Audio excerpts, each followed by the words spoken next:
pregunto yo, ¿qué es peor para el Perú? Que nos siga gobernando una señora que, según quedó claro ayer en la declaración incompleta, hay que decirlo, de su cirujano plástico, que sí, pues la señora es una mentirosa. Es decir, la señora nos mintió, la señora estuvo desconectada, la señora no pudo firmar lo que dicen que firmó. Lo que ha ocurrido en Patás en las últimas horas es simplemente el límite que deberíamos permitir, porque es la señal no de uno, de dos problemas muy graves que están pendientes de resolverse en el Perú. El primero de ellos es claramente y sin ninguna duda el de la crisis de inseguridad. Y voy a ser bien crudo sobre esto. No podemos permitir que gente de la ineptitud, de la incapacidad, es decir, una persona que por esfuerzos que uno haga no le puede encontrar virtud para casi nada, no entiendo cómo podemos seguir dándonos el lujo de otorgarle dentro del Ejecutivo, del Gobierno Nacional, de quien tiene en sus manos la rienda y la toma de decisiones del país. O sea, el haber hecho o aceptado que esto puede seguir ocurriendo. Porque hay que ser un imbécil, porque no tiene otra calificación para decir que tiene dudas, porque la poderosa le ha dicho que no está claro si hay 13 secuestros, hay 13 muertos, Adrián Sen, hay 13 muertos, que según tú ni siquiera estaba claro que estaban secuestrados. Entonces, si has llegado a ese nivel de ineptitud y de desconocimiento de lo que está ocurriendo en el país, cuyo gobierno tú estás dirigiendo, tienes que agarrar tus cositas, ponerlas en tu maletín y largarte, porque no mereces estar donde estás. Y yo creo que esto nos obliga nuevamente a la reflexión sobre qué es peor, me pregunto yo, ¿qué es peor para el Perú? Que nos siga gobernando una señora que, según quedó claro ayer en la declaración incompleta, hay que decirlo, de su cirujano plástico, que sí, pues la señora es una mentirosa.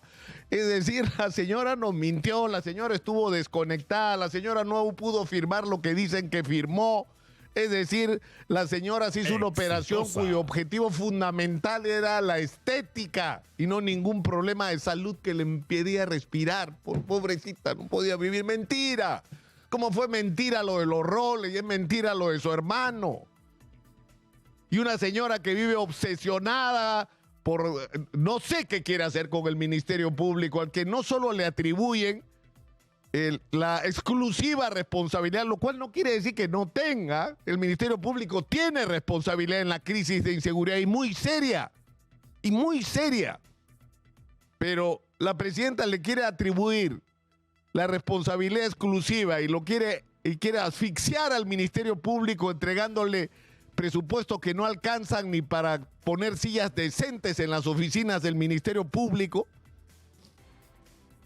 Y la razón para hacerlo no tiene nada que ver con la responsabilidad o no en la lucha contra la delincuencia, tiene que ver con las investigaciones en contra de ella, que conforme van avanzando se pone en evidencia que están absolutamente justificadas. Porque la preocupación principal de la presidenta del Perú es protegerse de la justicia. Y le otorga así el salvoconducto express a Nadine Heredia para que salga corriendo a Brasil, porque sabe que eso le abre el camino a ella también cuando no sea presidenta. Y cuando la señora tiene como respuesta a la crisis de inseguridad declarar estado de emergencia, que no sirven para nada porque no son parte de ninguna estrategia, porque esta gente no tiene la menor idea de lo que hay que hacer para enfrentar la situación que estamos viviendo. Pero uno se encuentra militares en la calle que no tienen idea de qué están haciendo, simplemente los han puesto en la calle para que lo vean. Pero no son parte de ninguna estrategia para apretar a la delincuencia y tomar el control de las calles para empezar.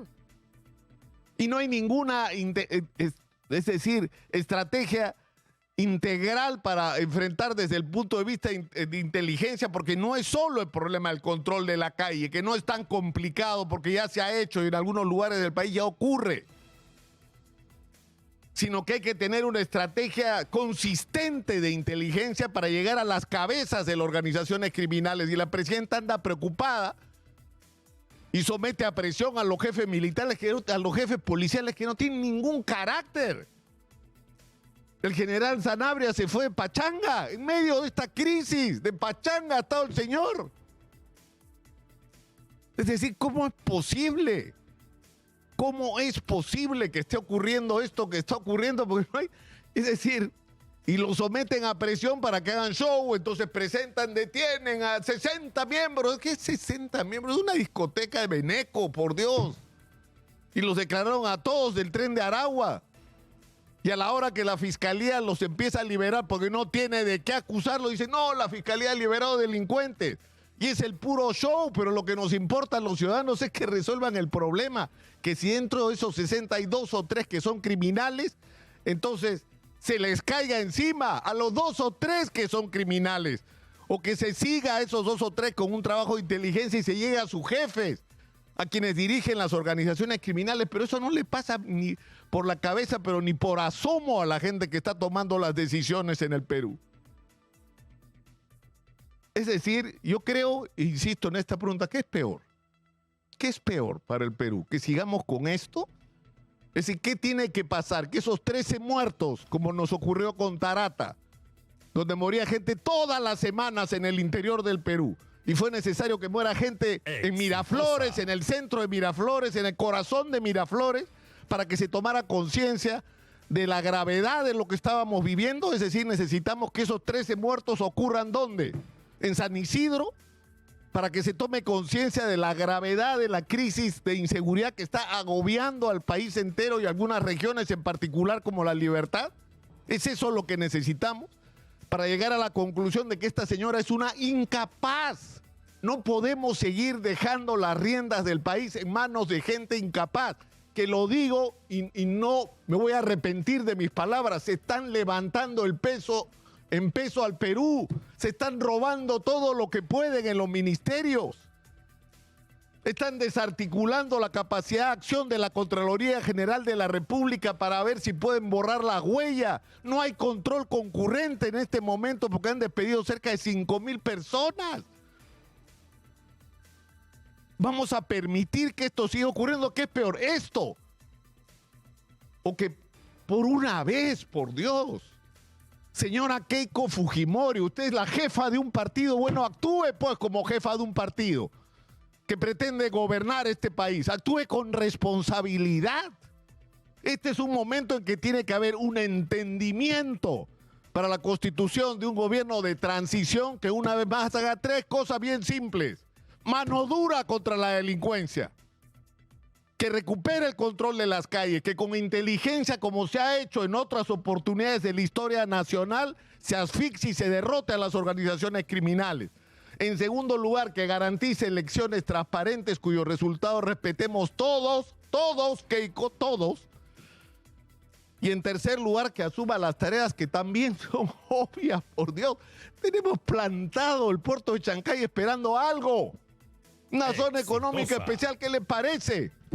Que hace meses da vuelta como propuesta y no hay nadie que la articule y la proponga para aprovechar esta extraordinaria oportunidad que tenemos, que sea capaz de hacer en tiempo récord las obras que se pueden hacer en tiempo récord, como se hacen en todas partes del mundo, para resolver los problemas de los accesos al aeropuerto internacional Jorge Chávez, que le dé respuesta a la crisis minera, que es el otro problema que hay en Patás. Patás es el lugar más rico en oro de todo el Perú. Y lo que está pasando es un desmadre y se necesita una política inteligente donde sea capaz quien conduzca el país de hacer entender a los grandes señores de la minería que tienen que compartir con los mineros en proceso de formalización la explotación de ese recurso para beneficio de todos y no solo de algunos, y que esta explotación minera le tiene que cambiar la vida a los ciudadanos. ¿Han ido ustedes a Patás? ¿Saben lo que son las carreteras en Patás? ¿Saben lo que son los servicios públicos en Patás? ¿Saben lo que es la educación, la salud pública en Patás? Es decir, eso tiene que cambiar. Y eso tiene que cambiar en base al concierto, al entendimiento razonable para buscar cómo hacemos para sacar la mayor cantidad de mineral que sea posible de manera formal, respetando derechos laborales y ambientales para beneficio de todos los peruanos. Eso es absolutamente posible y juntos enfrentar a los delincuentes que los amenazan a todos. O sea, no es que en Patás Minera La Poderosa está amenazada. Los que han muerto son gente contratada por Minera La Poderosa para recuperar operaciones o para tomar operaciones. La gente de R&R, de un señor llamado José Cueva. Contratados por Minera Poderosa para operaciones. Y no son mineros formalmente parte de la compañía, son lo que ellos mismos llaman mineros artesanales. Entonces estamos enfrentados a una situación donde obviamente necesitamos una ley minera relacionada con la pequeña minería que le dé condiciones para integrarse realmente a un proceso de formalización y hacer la distinción entre los que son realmente mineros reales, mineros, algunos de ellos incluso ancestrales, que quieren ser parte de la formalidad, y hacer la diferencia con los delincuentes cuyas principales víctimas son estos pequeños mineros, precisamente porque son los más débiles, los que no tienen plata para contratar compañías de seguridad. Esos son los primeros, porque esto que ha pasado de los 13 muertos de R&R asociados a La Poderosa es lo que está pasando todas las semanas en todas las zonas mineras del país. Y ni nos enteramos porque son pequeños mineros que están agobiados por la delincuencia, que los extorsiona, que los asesina, que ocupa sus operaciones. Entonces estamos en una circunstancia nacional tan grave que pues, ya por lo menos me dicen, es un exceso, Lucas, lo de que se tiene que ir el gobierno. Bueno, es lo que yo pienso. Yo pienso que estamos peor con esta señora que lo que estaríamos con un gobierno de transición si tuviéramos una clase política con el mínimo de responsabilidad para lograr un consenso y enfrentar una situación tan compleja como esta. Y creo que ese gobierno de transición no solo le daría confianza al país, sino le daría confianza incluso a los inversionistas internacionales de que en el Perú se manejan las cosas con responsabilidad. Exitosa. Pero por lo menos, lo que tendría que ocurrir, si les parece demasiado esto que estoy diciendo, dennos alguna respuesta. ¿Puede seguir Adrián Sen, este impresentable ahí? El ministro del Interior, que es simplemente la extensión del señor Santibáñez, porque dice, hace lo que el señor Santibáñez le dice desde su oficina en el segundo piso del Palacio de Gobierno, donde actúa como si fuera el vicepresidente virtual del país, porque eso es lo que está ocurriendo. ¿Qué cosa es peor? Bueno, hagan algo, porque esto no da más. Esto no da más. La situación es simplemente insostenible en las condiciones en las que estamos. Y el día de hoy tienen que ocurrir cosas. Hoy el Congreso de la República tiene que tener un pleno de emergencia. Hoy el Congreso de la República tiene que sacar a Adrián Sen. Y hoy el Congreso de la República tiene que obligar a que esta crisis dé una salida mínimamente razonable a esta situación que es sinceramente insostenible.